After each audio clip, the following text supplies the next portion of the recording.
Hello, welcome again to Benchwarmers here on August 12th. As the weird, wild ride of 2020 rolls on, the craziness continues. Our local Missouri Valley Conference football teams, USD, SDSU, UND, NDSU, all were set to start football practice late last week. North Dakota State actually got on the field on Friday morning, but by late Friday afternoon, the Valley announced that they are postponing the fall season and moving all conference games to next spring. And you can say it's just football, but it's still stunning and demoralizing and just flat out awful to know that there is no football for the most part this fall in Grand Forks and Fargo and Brookings and Vermilion. And we were all set to do a preview of the Valley season and talk about the excitement building at our schools right now, but instead we will take a look at what happens now. And the University of North Dakota was getting ready for its first season in the Missouri Valley Conference, going to be conference members for the first time in a long time with the other Dakota schools. And we will have head coach Bubba Schweigert coming up in a few minutes to get a feel for the vibe right now with the Fighting Hawks program. And when we come back, we will be joined by South Dakota State head coach John Stiegelmeier. Can the Jackrabbits practice this fall? Will they have any non-conference games? What would a spring season even look like, and when would it be played? We'll talk about all that with Stig coming up next. Welcome back to Benchwarmers. Hard to fathom, but there will be no football games this fall for our local FCS programs. No Jackrabbits taking on the Coyotes, no Bison taking on the Fighting Hawks after the Missouri Valley Conference, like pretty much everybody else in the country, called off the fall season with hopes of playing conference games sometime next spring. We got a few minutes on Monday this week with South Dakota State head coach John Stiegelmeier to get a feel for how stunning this is for him and his guys and what happens now and in the next few months ahead. All right, let's start with this. Coach, I had all kinds of feelings about this, anxiety, even some anger, disappointment. Hearing that the fall season for the Missouri Valley was canceled, what's it been like for you guys, you and your coaches and your players just a couple of days ago when you heard all the news? Well, you know, coaches, they have a plan for everything, right? And obviously we had talked about the possibility of this. When it became real, I think we all were prepared for it. I think our team was prepared for it, but they didn't want to hear it. And so there's been kind of really a mentoring period now of getting our players through this time and looking forward to, okay, what is each senior going to do with potentially playing in the spring, all that stuff. All right, I'm assuming that you and your players, everybody wanted to play. They were all on board about playing a schedule this fall. Is that true to assume that, or was there some apprehension maybe with some people the other way that maybe they didn't want to participate this fall? Was there some of that? We proposed that to our team and wanted to be real with us, and we only had one student athlete.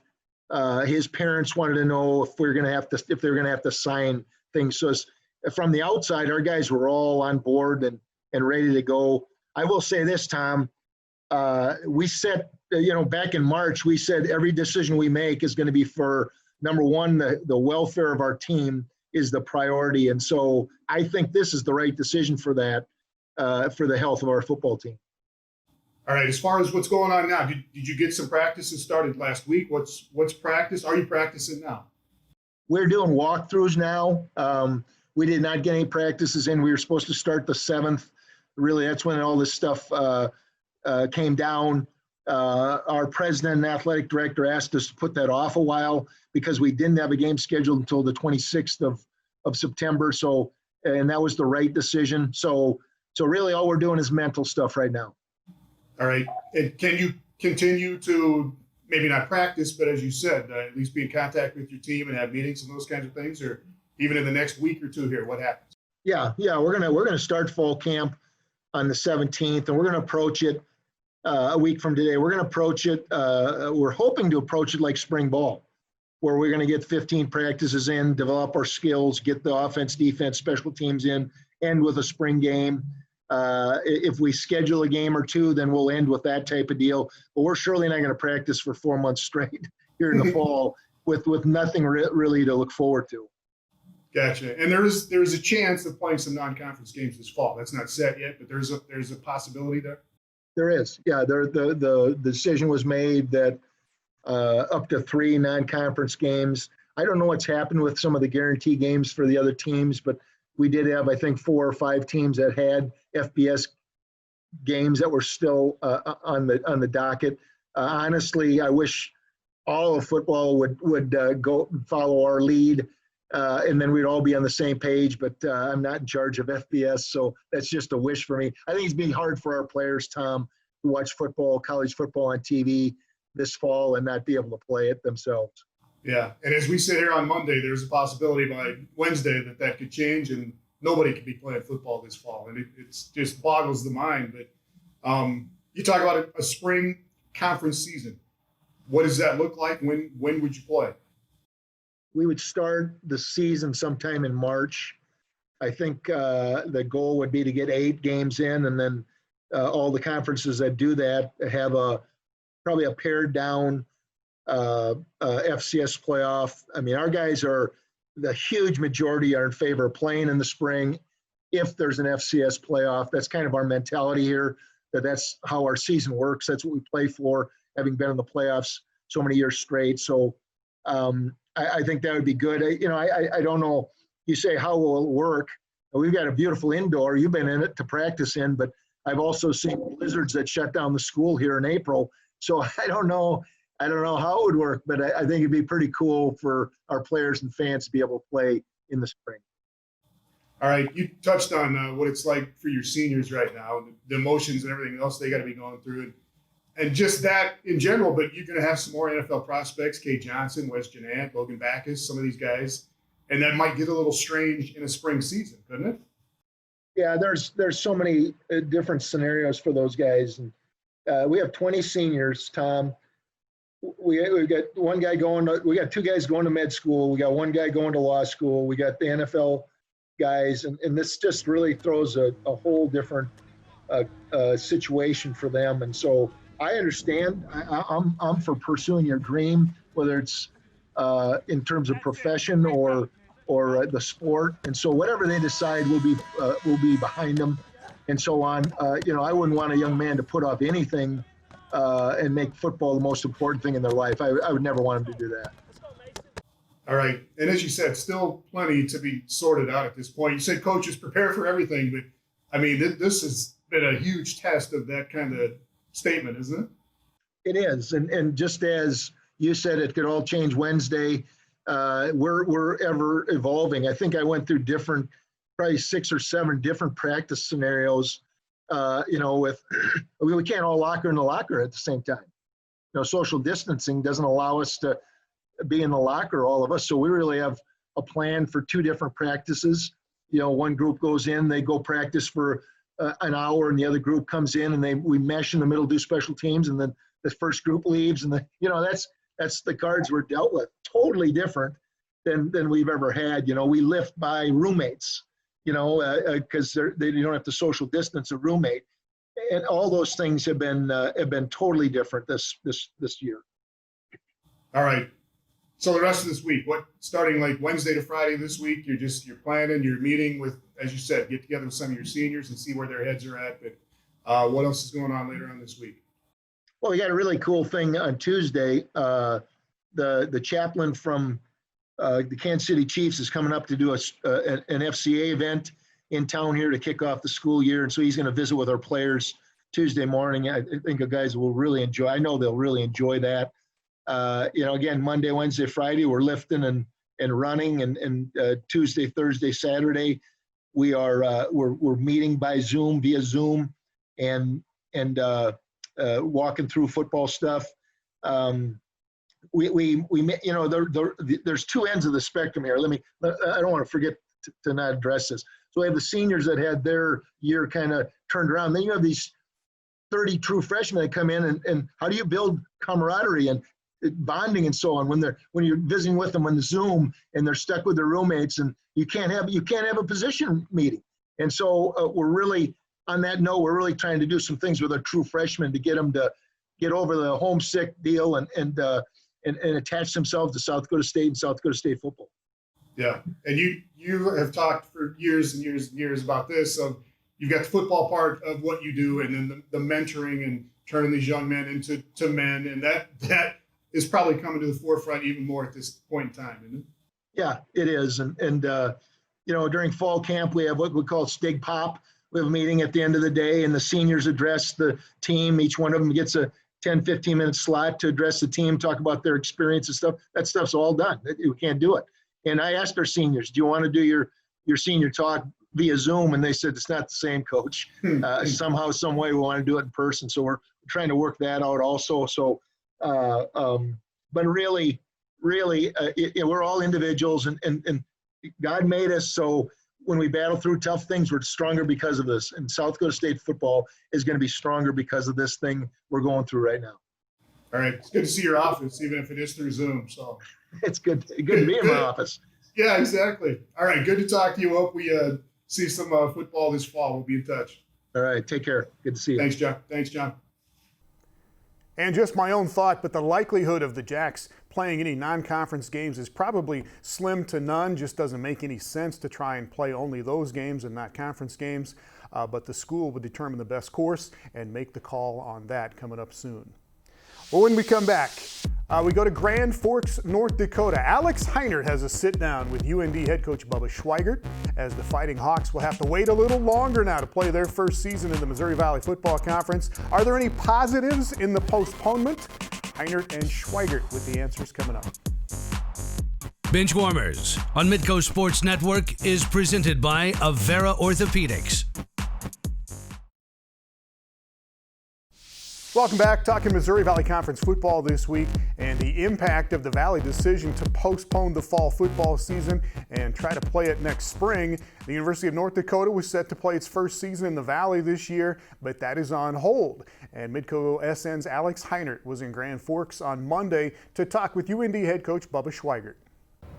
Bubba Schweigert, on a normal season, we'd be getting ready to kick off the second week of fall camp, gearing up for the start of a fall campaign.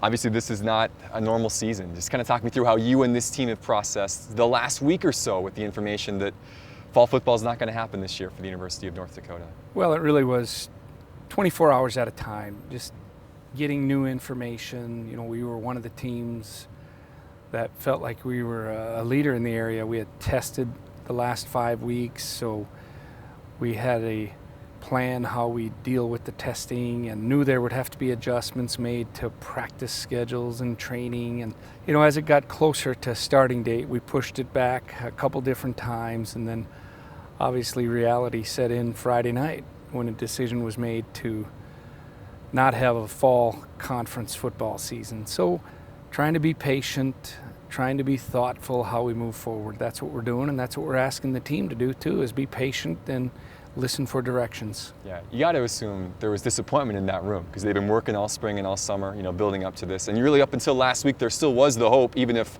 a couple of games had been called off, that this was going to take place. It takes a tough kid mentally to be able to grind through that now and press on and look forward to the spring. Yeah, it is tough. The guys put in a lot of time and effort, and I think it's hardest on the players. Then there's, coaches and administration that work very hard to help us to get to the season. And we had a number of good signs as we were moving forward, and then we had some setbacks around the country that I think everybody was watching and just trying to figure out and learn from each other how we could get this done. And then the reality sets in, and that we aren't going to be doing it. And you got to be tough. You got to be mentally tough, and you're going to get through it, and eventually we'll get through the pandemic. We're going to have a season again and get back out on the field. But, the unknown is the hardest thing to deal with at this time. It obviously is going to be a while before you maybe can get a plan together for what the fall might look like. But how do you go about that process of deciding when to practice, how much to practice, when games might not be until March of 2021? Well, we approach things all the time, like what is the best for our football team? Obviously, we watch what is going on around the country and around our conference, but we need to make decisions what we feel is best for our team. We had a number of breaks in our summer training, so our initial plan would be to get some consistent training done. And then we'll see what the NCAA allows as far as getting back out and doing the actual football stuff. But we want to keep improving our team, keep improving individuals, and improving ourselves as coaches. those are the things we want to really take a good look at. How do we do that best at this unique and challenging time? This wasn't what anybody wanted, but if you want to spin it positively, I mean, you do have now a couple more months to get acclimated to a new conference, which you've been talking about for a long time. You got a couple of freshman quarterbacks that are vying for the starting role. They have a little more opportunity now to kind of get their feet wet in college. New defensive coordinator as well. It's not all bad, right? You get an opportunity still to play a season in the spring, get those guys a little more seasoning before it starts. Yeah, it is what it is. You got to make the best of it, and there are some silver linings in this. I talked to our coaches, and this past weekend, we should have been practicing or would have been practicing, and I encourage them to, have a great time with their family, friends, whatever they can do to kind of help make it better. There's some things that, and we love this game, we love coaching, the players want to play, we want to play, but we're faced with something that we haven't dealt with forever, and now we got to find ways to be positive and come out of it with a positive thought process. And one of it is, how do you keep improving as a individual, an individual player? How do we improve our team? And we've got a lot of young guys. We're really, our roster, we are a young football team, so we've got to take advantage of this time to keep developing our team. So, Alex, I think you're absolutely right. We can make some good out of this situation. All right, thank you, fellas. Coming up next, the question is not, would you put a treadmill in a swimming pool, but why wouldn't you? Some aquatherapy at Avera when we come back. Welcome back. You can work out in the water, you can work out on a treadmill, or you can do both at the same time. Water treadmill therapy is low impact. It can help you build strength or recover from injury. Here's Elena Lanson and Jay Eidsness with some of the different treadmill techniques that they offer at the Avera Human Performance Center. The Avera Human Performance Center has multiple different options for physical therapy, and their water treadmill rooms are an extension of that. With 2 pools in 2 rooms, they can accommodate multiple different patients recovering from a vast number of injuries. We have 2 treadmills, underwater treadmills. One is in-ground, the one that we're here in the room, and then we also have an above-ground treadmill that we also use for patients. With my clientele, I have a lot of sports injuries, anywhere from high school, college, up through the recreational weekend warriors.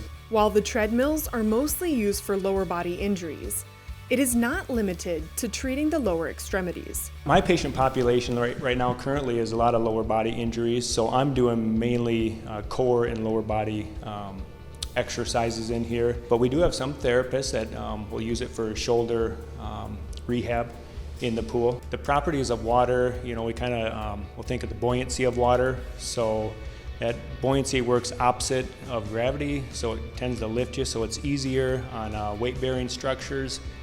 With that lifting buoyancy of water. Hydrostatic pressure is kind of that inward pressure that the water exerts on your body, which is very beneficial for increasing blood flow, decreasing edema, increasing circulation, decreasing the negative effects of edema or lymphatic drainage.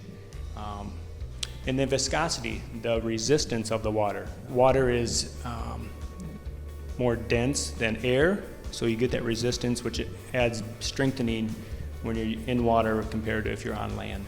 Treadmill pace, weights, and floating devices are used to help strengthen and retrain different muscle groups.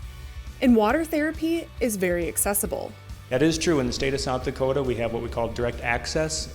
So that means anybody with insurance can call our facility and make a physical therapy appointment. And if aquatic therapy is appropriate for that, we can certainly get them in one of the pools that we have. Coming up next, some updates on some of the big guests we have had on the show this summer, from Dale Moss and The Bachelorette to Jake Adams and the Houston Astros. Updates coming up. Benchwarmers on Midco Sports Network is presented by Avera Orthopedics.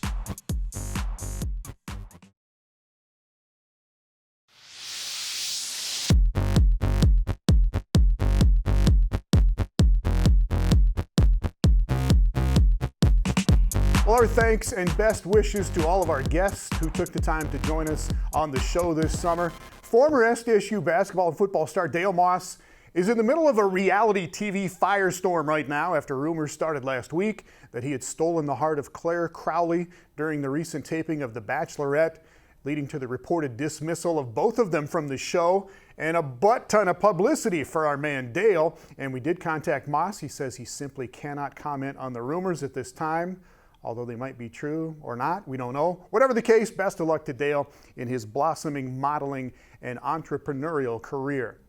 Best wishes as well to former Sioux Falls, Washington and University of Nebraska football star Nate Gary as he prepares for his 4th season in the NFL with the Philadelphia Eagles. Gary actually landed on the COVID-19 reserve list after he was in close contact with a teammate that had tested positive, but Gary was back on the active roster as of this past weekend. And as of right now, Philly is set to start the regular season on September 13th against the Washington football team. Thanks as well to Jake Adams for joining us. The former Brandon Valley High School and University of Iowa baseball slugger is still with the Houston Astros organization, says he still has hopes of getting called up to the big show sometime in the remaining 42 games or so in the Major League regular season with the Astros. Former Warner High School and North Dakota State football stud Derek Tuska had just reported to the Denver Broncos when we had him on in June, and congrats to Derek now on nailing down a rookie contract since then, as Tuska and the Broncos are set to host the Tennessee Titans in about 4.5 weeks from right now. Big thanks to Minnesota Twins announcer Dick Bramer, former Minnesota Vikings linebacker Chad Greenway, Summit League Commissioner Tom Duple, Bismarck TV superstar Lee Timmerman, Matt Fetch and Dan Swartos from the High School Sports Associations in the Dakotas, John Stiegelmeier and Bubba Schweigert from this week. Thanks to all of you for your time and consideration. And thanks to our friends at Avera Health for their big part in our program. We will see you in 2021 on Benchwarmers.